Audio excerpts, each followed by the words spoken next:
Hello guys, myself Rishi Jain. Now in continuity with the previous lecture जो हमारा था mainly किसके बारे में था, important question related to the electrostatics.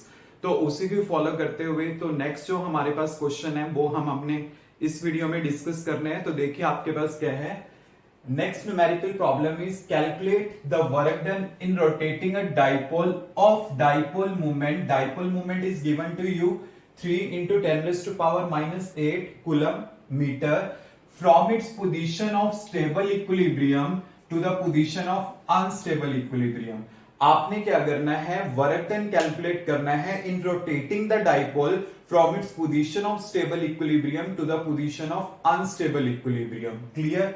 और जबकि आपको इलेक्ट्रिक फील्ड दी हुई है of intensity 10 raise to power 4 newton per coulomb. Clear. तो सबसे पहले मैं यहाँ पे पैरामीटर लिख लेता हूं. P मेरे पास कितना है 3 into 10 raise to power minus 8 coulomb meter. Electric field कितनी गिवन है 10 raise to power 4 newton per coulomb. अब देखो उसको रोटेट किया गया है from the stable equilibrium to the unstable equilibrium. तो स्टेबल पे एंगल कितना होता है 0 डिग्री. अनस्टेबल पे एंगल कितना होता है 180 degree. Clear. And this is the angle between the P and E, मतलब dipole movement and electric field के बीच में ये एंगल है. क्लियर. अब देखिए आपके पास क्या फार्मूला होता है वर्क डन का. वर्क डन का फार्मूला है हमारे पास minus PE cos theta 2 minus cos theta 1. ये फार्मूला होगा. क्लियर.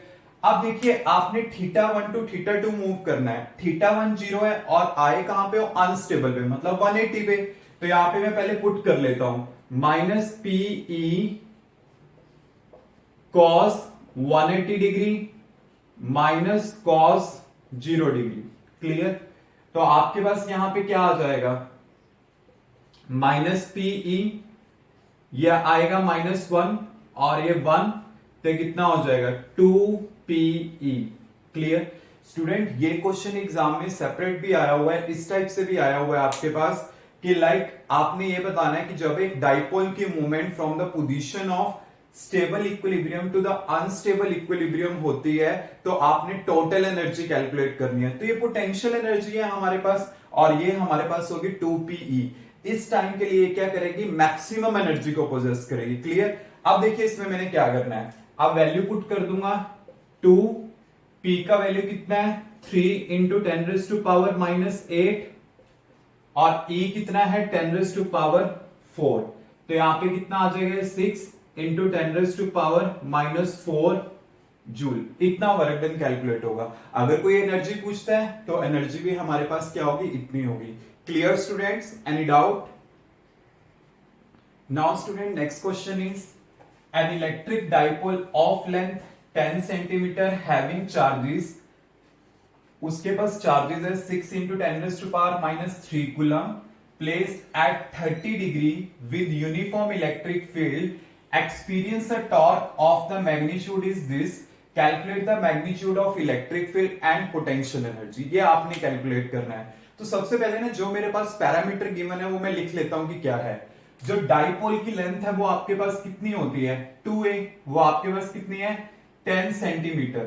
10 सेंटीमीटर है तो इसको मैं ऐसे लिख सकता हूं 10 into 10 raise to power minus 2 metre.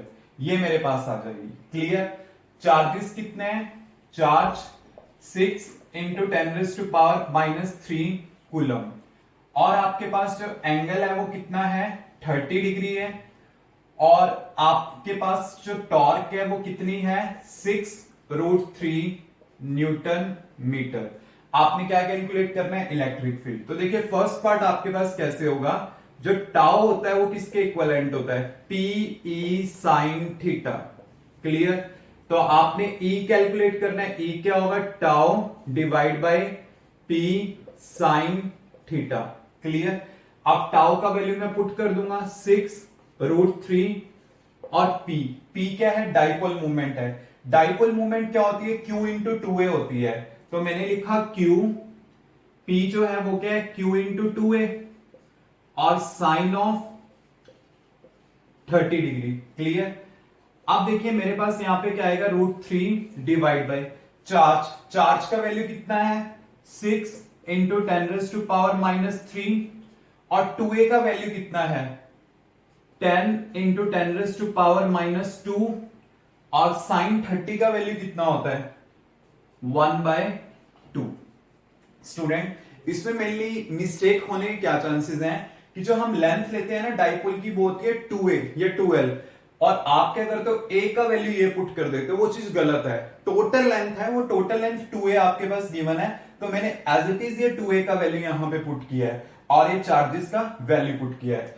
तो अब देखिए इलेक्ट्रिक फील्ड क्या आएगी, electric field equal to 6√3 divide by 6 और ये कितना हो जाएगा, ये -1 आएगा तो ये हो जाएगा -4 और यहां पे हो जाएगा 1/2, ये कैंसिल आउट तो यहां पे कितना आ गया 2√3 into 10⁻⁴ Newton per coulomb.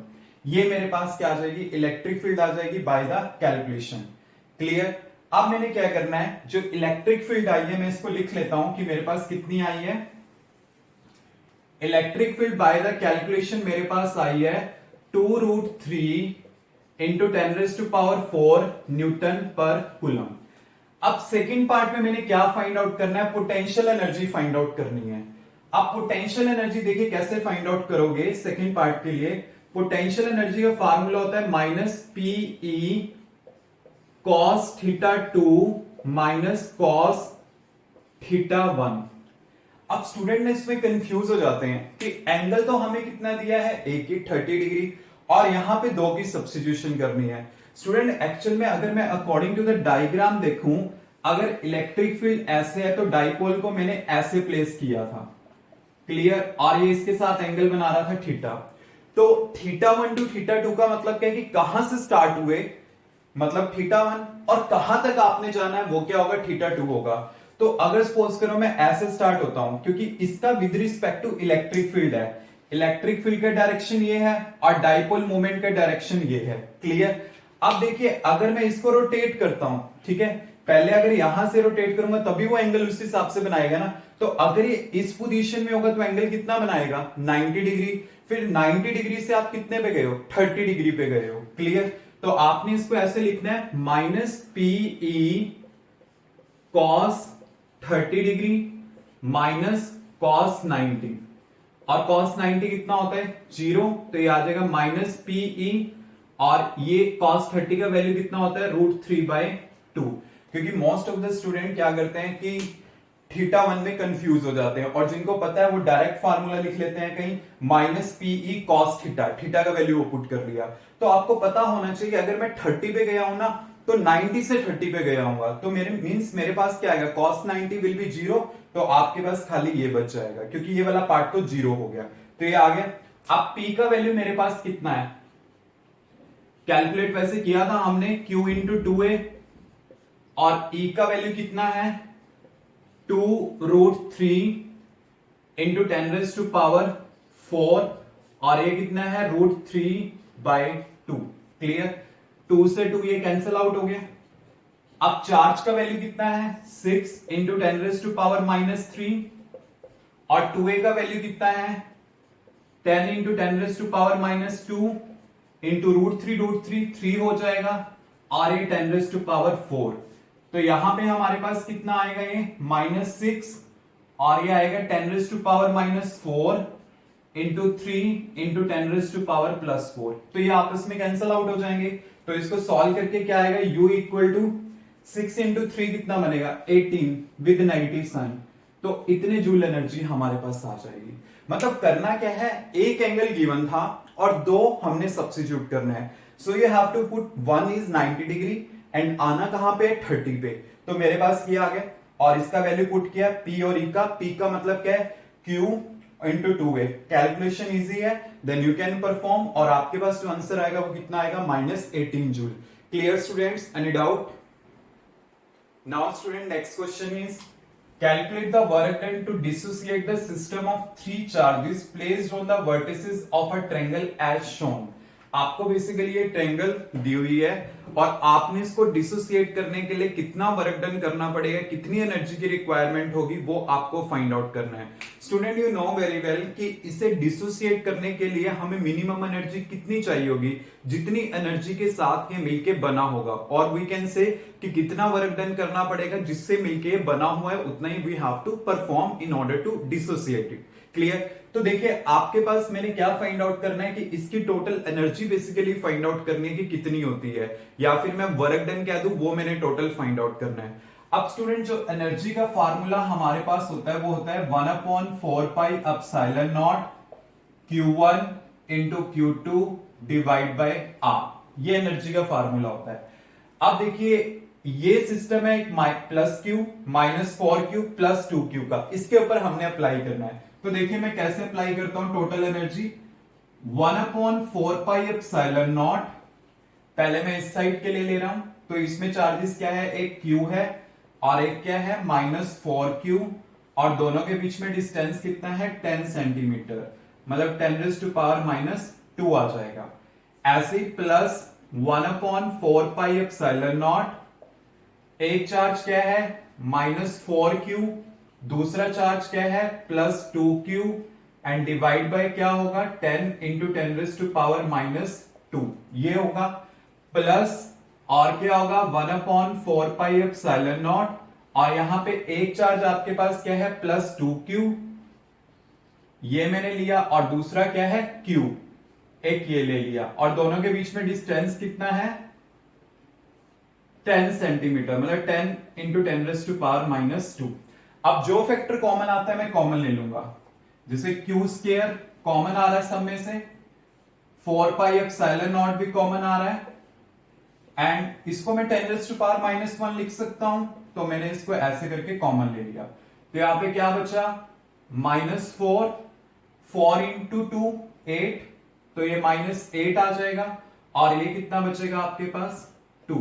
Clear? Student एक चीज याद रखना, यहां पे मैंने चार्जेस की पोलैरिटी को लिया है, क्योंकि याद रखना पोटेंशियल और work done these are the scalar quantity, और जब भी आप स्केलर क्वांटिटी को फाइंड आउट करते हो तो चार्ज की पोलैरिटी को जरूर स्पेसिफाई करना है। या अगर आप जैसे देखो आपने कैलकुलेट करना है force, electric field, then no need to mention the polarity की क्यू पॉजिटिव है नेगेटिव है, बट जब आप वर्क डन या पोटेंशियल को फाइंड आउट करोगे देन पोलैरिटी को जरूर स्पेसिफाई करोगे।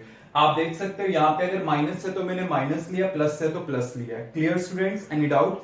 अब देखिए यहां पे क्या आएगा, आपके पास क्या आ जाएगा Q square upon 4 epsilon not 10⁻⁻1, और ये कितना हो जाएगा -12 प्लस 2 -10, तो यहां पे क्या आ गया -10 क्यू स्क्वायर 4 एप्सिलॉन नॉट, और ये 10 ऊपर शिफ्ट कर दूंगा तो कितना हो जाएगा -100 Q square upon 4 epsilon not. इसका मतलब क्या है कि ये जो ट्रायंगल है, ये जो सिस्टम है, इतनी एनर्जी के साथ मिलके बना हुआ है, तो इसे डिसोसिएट करने के लिए कितना वर्क डन करना पड़ेगा, इतना ही होगा मैग्नीट्यूड में, बट अपोजिट इन साइन। मतलब आपने क्या करते हैं ना -u लेना है, अगर मैं -u लूंगा तो यहाँ पे माइनस माइनस क्या हो जाएगा प्लस, तो मतलब क्या होगा यहाँ पे 100 Q square divide by 4 epsilon not मेरा आंसर आ जाएगा। क्लियर? मतलब किया क्या है कि ये जो आपके पास है इसको माइनस से मल्टीप्लाई कर दिया, कि जितने के साथ ये बना हुआ है उतनी ही एनर्जी अप्लाई करनी पड़ेगी, उतना ही वर्क डन करना पड़ेगा to dissociate the system, but opposite in sign. वही है माइनस है तो मैंने क्या ले लिया पॉजिटिव। ये वाले क्वेश्चन बहुत ज्यादा इंपॉर्टेंट है और काफी बार ये एग्जाम में आया भी हुआ है। Clear students? Any doubt? Now student next question is a regular hexagon of side 0.10 meter has a charge of the 5 microcoulomb at each of its vertices. Calculate the potential of at its center. मतलब क्या है, आपके पास regular hexagon है, regular hexagon किस type से होगा, मेरे पास इस टाइप से बनेगा। क्लियर? डायग्राम आपको गिवन नहीं है तो एट अ टाइम आप क्या कर सकते हो, इसे बना सकते हो। आपने क्या करना है, इसके सेंटर पे फाइंड आउट करना है कि कितना पोटेंशियल होगा।